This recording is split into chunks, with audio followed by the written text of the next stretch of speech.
Alright, quick question before we start. Imagine waking up tomorrow and realizing there's no bread, no meat, no snacks, no comfort food. Just whatever you can scrape, boil, or pray won't kill you. That was normal life for millions of Europeans during the worst years in history. And when I say worst, I mean famine, plague, war, freezing winters, and people eating things that technically should never be called food. So today, let's talk about what people actually ate when Europe hit rock bottom. Not kings and nobles. Regular people. Farmers, villagers, city poor. Because when survival is the goal, the menu gets wild. Let's start with something familiar. Bread. Bread was life. If you had bread, you were surviving. If you didn't, things went downhill fast. But here's the twist. During Europe's worst years, bread wasn't always bread. When grain ran out, people stretched flour with literally anything. Ground acorns, tree bark, grass seeds, crushed roots, sometimes even powdered bones.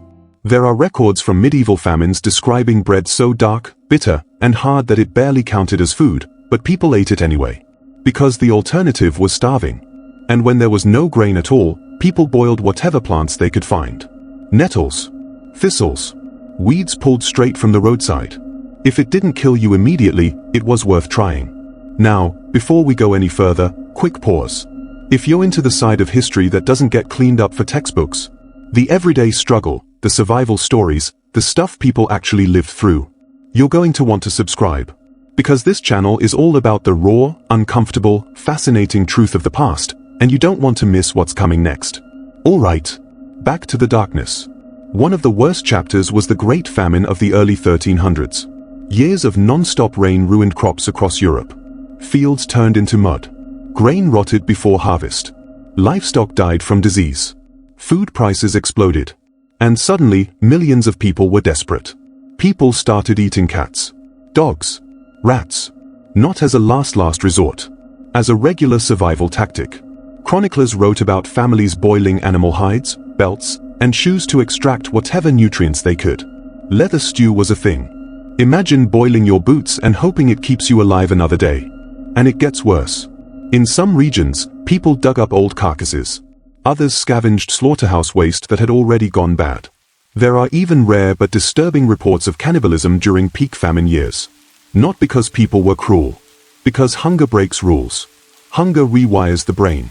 Now let's shift to cities, because urban life during hard times was brutal. If you lived in a medieval city during famine or plague, you were trapped. No farmland. No backup crops. Food had to come in from outside, and when supply lines failed, people starved fast. So what did city dwellers eat? Soups. Endless soups. Thin, watery broths made from whatever scraps were available. A bit of grain. Some cabbage leaves. Onion skins. Maybe a bone if you were lucky. This wasn't comfort food. It was survival fluid. In some cities, communal cauldrons were set up. You didn't choose what went in. You just hoped it wouldn't make you sick. If you were poor, you ate once a day. Sometimes once every 2 days. And children suffered the most. Now let's talk about plague years. Because food shortages didn't stop just because disease arrived.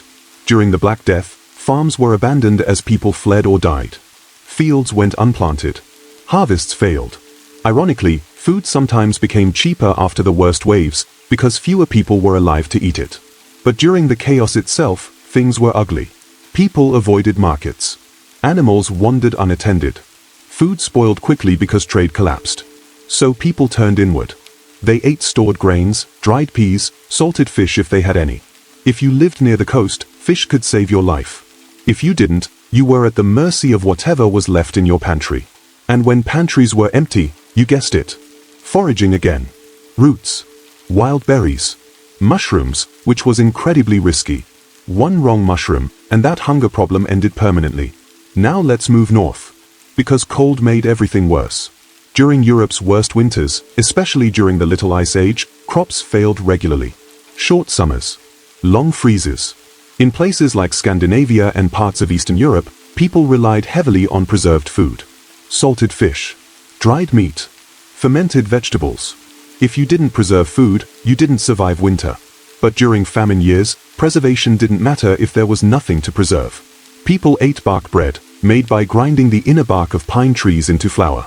It filled the stomach but offered almost no nutrition. People survived on it, but barely. And when animals died from cold or disease, nothing was wasted. Organs, blood, bones, hooves, everything went into pots. Let's talk about war, because war wrecked food systems like nothing else. Armies didn't just fight.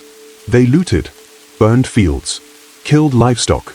A marching army could wipe out months of food production in days. Civilians caught in war zones ate whatever soldiers didn't steal, which was almost nothing. People hid grain underground. They slaughtered animals early to keep them from being taken. They ate unripe crops, which caused sickness, but hunger was worse. During sieges, things went fully unhinged. Inside city walls, food ran out fast. First went the luxuries, then the meat, then the animals, then the rats, then anything organic that could be chewed. Historical siege accounts mention people eating candles made of animal fat, boiled parchment, even sawdust mixed into flour to fake bread. And again, in extreme cases, cannibalism appeared. Not common, not casual, but desperation has no moral filter. Religion also shaped what people ate, even during disaster. On fasting days, meat was forbidden. Even when people were starving, many still followed religious rules. So fish became incredibly important. Dried cod, known as stockfish, saved countless lives in medieval Europe. It lasted forever and could be traded across huge distances. Monasteries often became food hubs. They stored grain, brewed beer, baked bread, and fed the poor when they could. Beer, by the way, was safer than water in many places. Weak beer was basically liquid bread. Calories and hydration in one cup. Here's the part most people don't expect. A lot of traditional European foods come directly from these survival years. Soups, stews, fermented foods, dense breads. These weren't just comfort dishes. They were emergency solutions that stuck around. Even in normal times, peasants lived close to hunger. Bread, porridge, vegetables, rare meat. One bad harvest could change everything. So when disaster hit, there was no buffer, no safety net, just hunger. Imagine being a child during these years, watching adults argue over scraps, seeing neighbors disappear, learning early that food was never guaranteed. And yet, people survived. They adapted. They experimented. They turned weeds into meals and leather into soup. Not because they wanted to, because they had to. And the next time you complain about a boring meal or an empty fridge for a day, remember this. There were times when Europe's worst years meant eating bark, boiling shoes, and hoping tomorrow brought anything at all. If you made it to the end, you're officially tougher than medieval bark bread. And if this kind of history keeps you listening instead of clicking away, you already know where that subscribe button is.